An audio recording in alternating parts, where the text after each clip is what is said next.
ସମସ୍ତ ଶ୍ରୋତାବନ୍ଧୁଙ୍କୁ ନବବର୍ଷର ଅଭିନନ୍ଦନ। ବନ୍ଧୁଗଣ,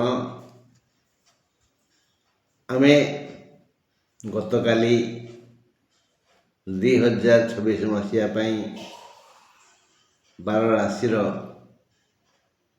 ସୌଭାଗ୍ୟ ବୃଦ୍ଧି ଅର୍ଥରେ କେଉଁ ରାଶିକୁ କେଉଁ ଗ୍ରହ ସହାୟ ସେ ବିଷୟରେ ଆଲୋଚନା କରିଥିଲେ। ଯେଉଁମାନଙ୍କ ଦୃଷ୍ଟିକି ନ ଆସିଛି ସେମାନେ ନିଜ ନିଜ ଯନ୍ତ୍ର ଖୋଲି ମୋବାଇଲ ଖୋଲି ନିଜ ରାଶି ବିଷୟରେ ନିଜ ପରିବାରର ରାଶି ବିଷୟରେ ଅବଗତ ହୋଇଗଲେ ଭଲ। ମେଷ ରାଶି ପାଇଁ ବର୍ଷ ସାରା ଗ୍ରହ ରାହୁ ଆର୍ଥିକ ବିକାଶରେ ସହାୟ ହେବ। ଅର୍ଥ ସବୁ ସମୟରେ ସମସ୍ତଙ୍କ ପାଇଁ ଆବଶ୍ୟକ। ଏଣୁ ମେଷ ରାଶି ବନ୍ଧୁଗଣ ରାହୁଙ୍କର ଆଶୀର୍ବାଦ ନିଶ୍ଚୟ ପାଇବେ। ତେଣୁ ରାହୁଙ୍କୁ ସନ୍ତୁଷ୍ଟ ରଖନ୍ତୁ। ବୁଲା କୁକୁରଙ୍କୁ କିଛି ବିରି ଖାଦ୍ୟ ସବୁଦିନ ଦିଅନ୍ତୁ, ମଙ୍ଗଳ ହେବ। ଆଜି ଆମେ ଆଲୋଚନା କରିବା ଜାନୁଆରୀ 4 ତାରିଖ ରବିବାର ବିଷୟରେ।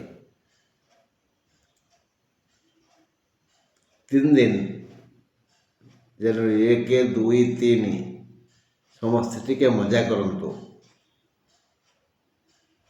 କାହାର କିଛି ଅସୁବିଧା ବିଷୟରେ ମୁଁ କହିଦେବି, ତାଙ୍କ ମନ ଭାଙ୍ଗିଯିବ। ଏଥିପାଇଁ ଆଜି ଆଲୋଚନା କରିବା 4 ପାଖରୁ 4, 5, 6 ଏମିତି ସବୁଦିନ ଚାଲିବ। 4 ତାରିଖ ରବିବାର ମେଷ ରାଶିର ଲୋକେ ନିଜ ନିଜ ଗୁଣର ବିକାଶ କରିବେ, ସ୍ୱବୁଦ୍ଧିର ପରିଚୟ ଦେବେ, ଆପଣା ପରାକ୍ରମର ପ୍ରମାଣ ଦେବେ, ଆର୍ଥିକ ବିକାଶ ପାଇଁ ଯତ୍ନଶୀଳ ହେବେ, ଧନାଗମ ହେବ। 9ଟା 45 ଯାଏ ମେଷ ରାଶିର ଧନାଗମ ହେବ ରବିବାର। ତା ପରଠାରୁ ଶାରୀରିକ ସମସ୍ୟା ହେବ। ଆଜି ମେଷ ରାଶିର ଘାତ ବାର 4 ତାରିଖ ରବିବାର। 9ଟା 40 ଠାରୁ ଧୀରେ ଧୀରେ ଅସୁସ୍ଥତା ଆରମ୍ଭ ହେବ। ଦେହ ବିଶ୍ରାମ ଖୋଜିବ। ଦେହର ଯତ୍ନ ସବୁଠୁ ବଡ଼ କାର୍ଯ୍ୟ। ଶରୀରମ୍ ଆଦ୍ୟମ୍ ଖଳୁ ଧର୍ମ ସାଧନ। ବନ୍ଧୁଗଣ, 4 ତାରିଖ ରବିବାର ସକାଳ 9ଟା 40 ପରେ ଆର୍ଥିକ ଉନ୍ନତିର ଦିଗ ଦେଖାଯିବ ବୃଷ ରାଶିକୁ।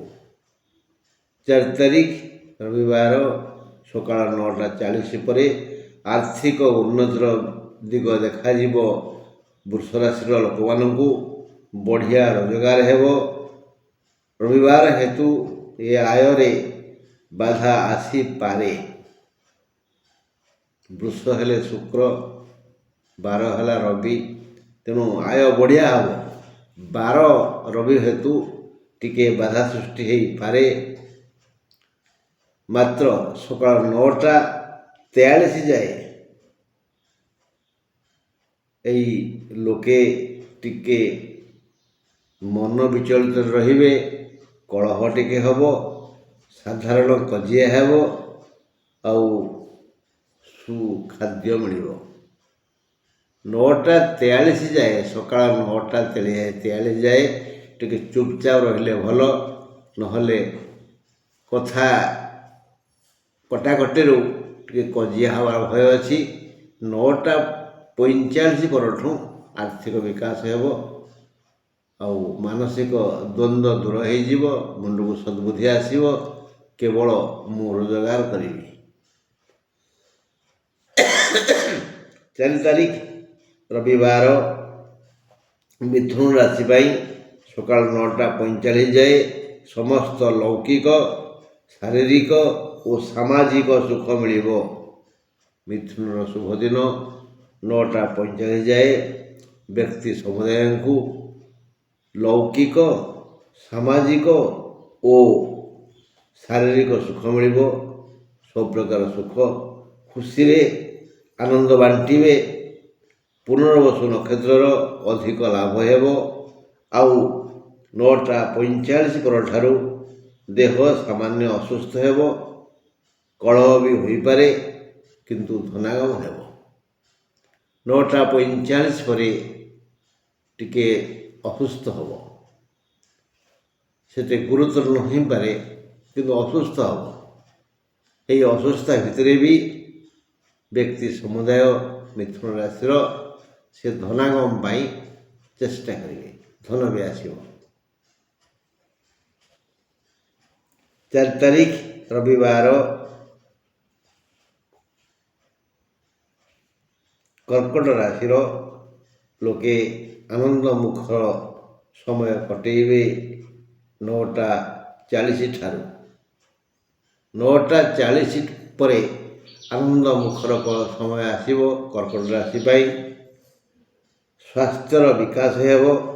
ମାନସିକ ଶାନ୍ତି, ଆର୍ଥିକ ସୁଖ, ପାରିବାରିକ ଆନନ୍ଦ ଓ ସାମାଜିକ ମର୍ଯ୍ୟାଦା ବୃଦ୍ଧି ପାଇବ 9ଟା 40 ପରେ।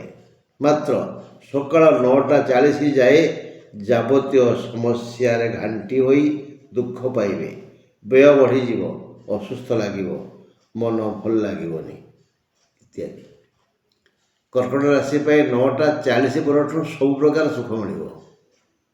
ଶାରୀରିକ, ମାନସିକ, ଆର୍ଥିକ, ବୌଦ୍ଧିକ, ପାରମାର୍ଥିକ, ସାମାଜିକ ସବୁକିଛି। କିନ୍ତୁ 9ଟା 40 ପର୍ଯ୍ୟନ୍ତ ଯାବତୀୟ ସମସ୍ୟାରେ ସେ ଘାଣ୍ଟି ଚକଟି ହେଇଯିବେ। ତେଣୁ 9ଟା 40 ପର୍ଯ୍ୟନ୍ତ ଧୈର୍ଯ୍ୟ ଧରି ବୁଦ୍ଧିର ଖେଳ ଖେଳିଲେ କିଛି ଦୁଃଖ ଆସିବନି। ସିଂହ ପାଖକୁ ଆସିବା। 4 ତାରିଖ ଗୁରୁବାର ସିଂହ ରାଶି ପାଇଁ ସମ୍ମାନପ୍ରଦ ଦିନ। ସକାଳ 9ଟା 45 ଯାଏ ସମସ୍ୟା କିଛି ନାହିଁ। ଏହି ସୁଖ ବଳବତ୍ତର ରହିବ। 9ଟା 40 ଯାଏ ସମସ୍ତ ପ୍ରକାର ସମ୍ମାନ ତାକୁ ମିଳିବ। 9ଟା 40 ଯାଏ 9ଟା 45 ପରେ ଟିକେ ବ୍ୟୟ ବଢ଼ିଯିବ, କିଛି ଖର୍ଚ୍ଚ ବଢ଼ିଯିବ। ବୃଥା ନୁହଁ, ଆବଶ୍ୟକତା ଅଛି। 9ଟା 45 ପରେ ବ୍ୟୟ ବଢ଼ିଯିବ। ମନ ଖାଲି ଖାଲି ଲାଗିବ। ଦେହ ସାମାନ୍ୟ ଅସୁସ୍ଥ ହେବ। ପରିବେଶ ଗୋଳିଆ ଘଣ୍ଟା ହୋଇଯିବ। ସବୁଥିରେ ବାଧାବିଘ୍ନ ଆସିବ। 9ଟା 45 ପର୍ଯ୍ୟନ୍ତ ସମ୍ମାନ ମିଳିବ, ଆଦର ମିଳିବ, ପ୍ରେମ ମିଳିବ, ସ୍ନେହ ମିଳିବ। 9ଟା 45 ପରେ ଦେହ ସାମାନ୍ୟ ଅସୁସ୍ଥ ହେବ, ବ୍ୟୟ ବଢ଼ିଯିବ, ସମସ୍ୟାରେ ଘାଣ୍ଟି ହେଇଯିବେ। ତେଣୁ 9ଟା 45 ପରଠୁ 2 ଦିନ ଆଗରୁ କୁହାଯାଉଛି ଯୋଜନା କରନ୍ତୁ। ଧୈର୍ଯ୍ୟ କେମିତି ଧରିବେ, ସମସ୍ୟାର ସମାଧାନ କିଭଳି କରିବେ, ବୁଦ୍ଧିର ଖେଳ କେମିତି ଖେଳିବେ। ଆମେ ଚାହିଁଲେ ସମସ୍ୟା ଆମଠୁ ଦୂରେଇ ଯିବ। ସବୁଥିରେ ଧୈର୍ଯ୍ୟ ଓ ବୁଦ୍ଧିର ଖେଳ, ଈଶ୍ୱର ବିଶ୍ୱାସ।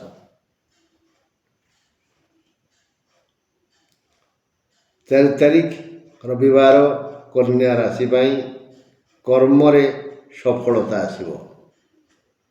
ଆଉ ସକାଳ 9ଟା 40 ଯାଏ ନାନାବିଧ କର୍ମ ଯୋଜନା ପ୍ରସ୍ତୁତ କରିବେ। ମନେ ରଖିବେ ଯେ ଆଜି କନ୍ୟା ରାଶି ପୁରୁଷଙ୍କର ଘାତଚନ୍ଦ୍ର। ଆଜି କନ୍ୟା ରାଶି ପୁରୁଷଙ୍କର ଘାତଚନ୍ଦ୍ର। ଦୁଃଖ ଆସିପାରେ, କେଉଁଠି ବାଡ଼େ ପିଟି ହେଇପାରନ୍ତି, ହୁସିଆର। ଏଇ 9ଟା 40 ପରେ ଏଇ ଯୋଜନାବଳୀ ଯାହା ସବୁ ପ୍ରସ୍ତୁତ କରିଥିବେ ତାହା ସକ୍ରିୟ ହେବ, ଫଳପ୍ରଦ ହେବ, କାର୍ଯ୍ୟକାରୀ ହେବ। ଆୟ ଅମଳ ବଢ଼ିଯିବ, ବହୁତ ବେଶୀ ଆୟ ହେବ, ବଢ଼ିଆ ଅମଳ ହେବ।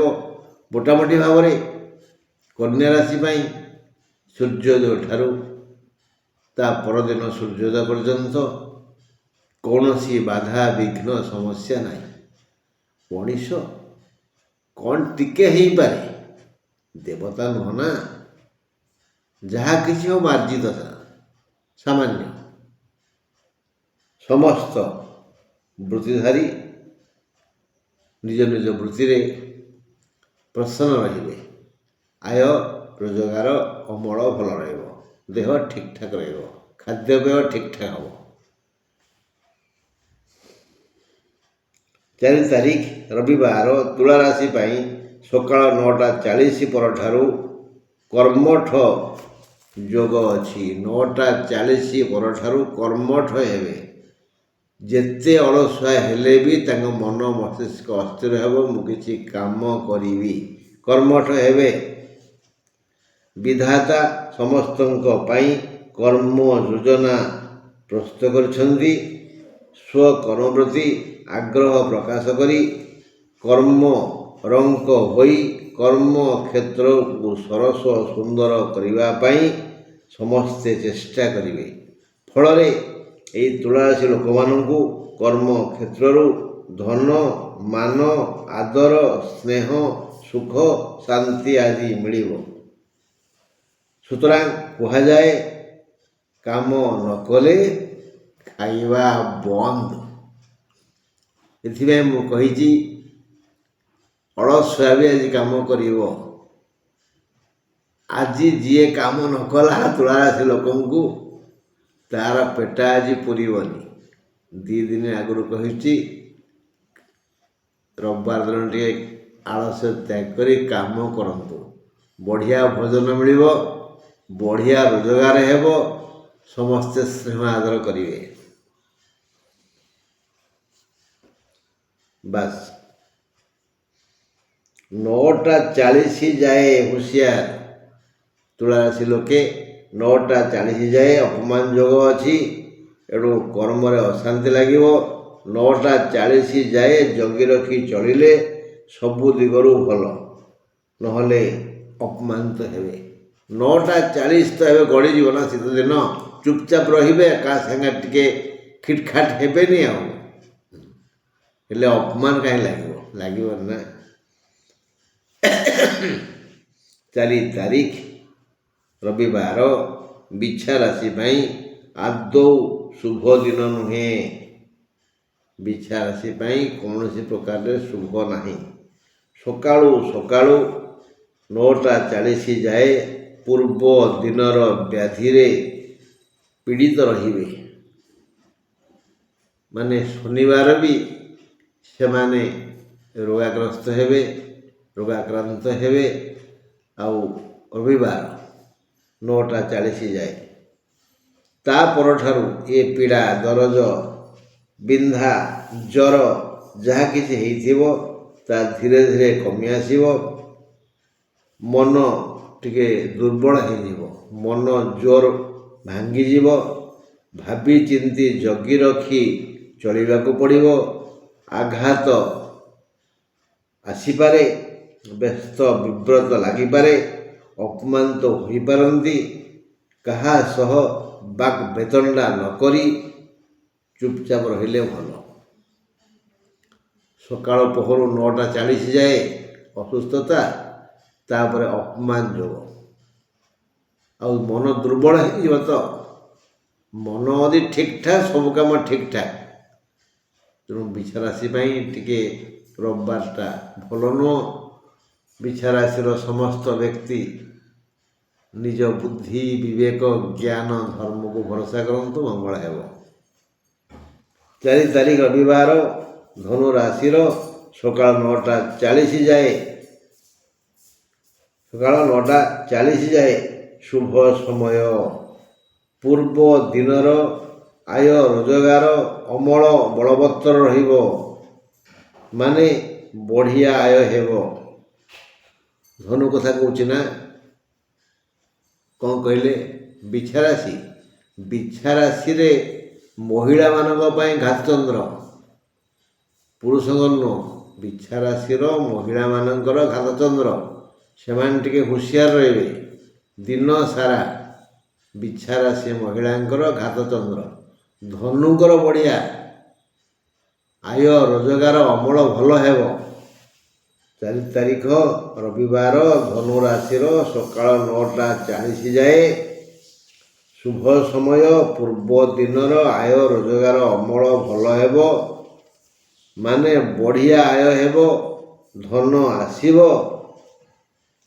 ତା ପରଠାରୁ ଗଲା ଦେହ ଖରାପ ହେବ, କିଛି ପୁରୁଣା ରୋଗ ମୁଣ୍ଡ ଟେକିବ, ପୀଡ଼ା ଦେବ, ନୂଆ ରୋଗ ମଧ୍ୟ ଆରମ୍ଭ ହେବ। 9ଟା 40 ଯାଏ ସବୁ ଦିଗରୁ ଭଲ, 9ଟା 40 ପରଠୁ ଦେହ ଟିକେ ଅସୁସ୍ଥ ହେବ। ହଁ, ଜଗି ରଖି ଚଳିଲେ ଭଲ। 4 ତାରିଖ ରବିବାର ମକର ରାଶିର ଏକ ଭଲ ଦିନ। ସକାଳୁ 9ଟା 40 ଯାଏ ସବୁ ଦିଗରୁ ଲାଭ ହେବ। ବାଣିଜ୍ୟ, ବ୍ୟବସାୟ, ସେବା, ଚାକିରି ଆଦିରୁ ଅର୍ଥ ଆସିବ। ସମ୍ମାନ ଆଦର ବଢ଼ିବ, ଦେହ ସୁସ୍ଥ ରହିବ, ଚାଷରୁ ବଢ଼ିଆ ଅମଳ ହେବ। 9ଟା 40 ପରଠାରୁ ମୁଣ୍ଡକୁ ଆୟ ପନ୍ଥା ଆସିଯିବ। ଆହୁରି ଟିକେ ବଢ଼ିଆ ଆୟ ରୋଜଗାର କିଭଳି କରିବି ସେ ବାଟ ବି ଦୁଶିବ। ତେଣୁ କର୍ମ ଚଞ୍ଚଳ ରହି ମକର ରାଶିର ଲୋକେ ସାରା ଦିନ ସୁଖରେ କଟେଇବେ। 9ଟା 40 ପର୍ଯ୍ୟନ୍ତ ଯେତିକି ଆୟ ରୋଜଗାର ହେଉଥିବ, 9ଟା 40 ପରଠୁ ଅଧିକରୁ ଅଧିକ ଆୟ ଅମଳ ରୋଜଗାର ହେବ। ମୋଟାମୋଟି ଭାବରେ ମକର ରାଶି ପାଇଁ ରବିବାର ସବୁ ଦିଗରୁ ଭଲ। ସ୍ୱାସ୍ଥ୍ୟଗତ ସମସ୍ୟା ନାହିଁ, ପାରିବାରିକ କଳହ ନାହିଁ, ଆୟ ରୋଜଗାର ବଢ଼ିବ, ଖାଦ୍ୟପେୟ ମିଳିବ, ଭଲ ନିଦ ହେବ, ଦେବଦର୍ଶନ ଯୋଗ ଅଛି। 4 ତାରିଖ ରବିବାର କୁମ୍ଭ ରାଶି ପାଇଁ ସୁଖକର ଓ ଲାଭକାରକ ଦିନ। ଶୁଭ ଆଉ ସୁଖ, ଲାଭ ଏ ତିନିଟାକ ମିଳିବ କୁମ୍ଭ ରାଶିକୁ। ଯିଏ ବୁଦ୍ଧିମାନ, ଚତୁର, ଚାଲାଖି ସେ ଦୁଇଟି ସୁଯୋଗକୁ କରଗତ କରି ସୁଖୀ ହେବେ। ଶୁଭ ଆଉ ଲାଭ। କୁମ୍ଭ ରାଶିଆ ମଧ୍ୟରୁ ଯିଏ ବୁଦ୍ଧିମାନ, ଯିଏ ଚାଲାଖି, ଯିଏ ଚତୁର, ସବୁ କୁମ୍ଭ ରାଶି ଲୋକମାନେ ବୁଦ୍ଧିମାନ ଯେ, କିନ୍ତୁ ସେଇ ବୁଦ୍ଧିରେ ପୁଣି ବୁଦ୍ଧି ଅଛି ନା। ତେଣୁ ଯେଉଁମାନେ ବୁଦ୍ଧିମାନ ସେମାନେ ସବୁ ପ୍ରକାର ଲାଭକୁ ନେଇଯିବେ। ହଁ, କରଗତ କରି ଏ ଦୁଇଟି ସୁଯୋଗକୁ କରଗତ କରିବେ, ସୁଖୀ ହେବେ। ଯିଏ ବୋକା ସେ ଜଳକା ହୋଇ ଚାହିଁଥିବ। ତେଣୁ ସମସ୍ତେ କର୍ମ ତତ୍ପର ହୁଅନ୍ତୁ, ନିଜକୁ ପ୍ରମାଣିତ କରନ୍ତୁ ଯେ ବୁଦ୍ଧିମାନ।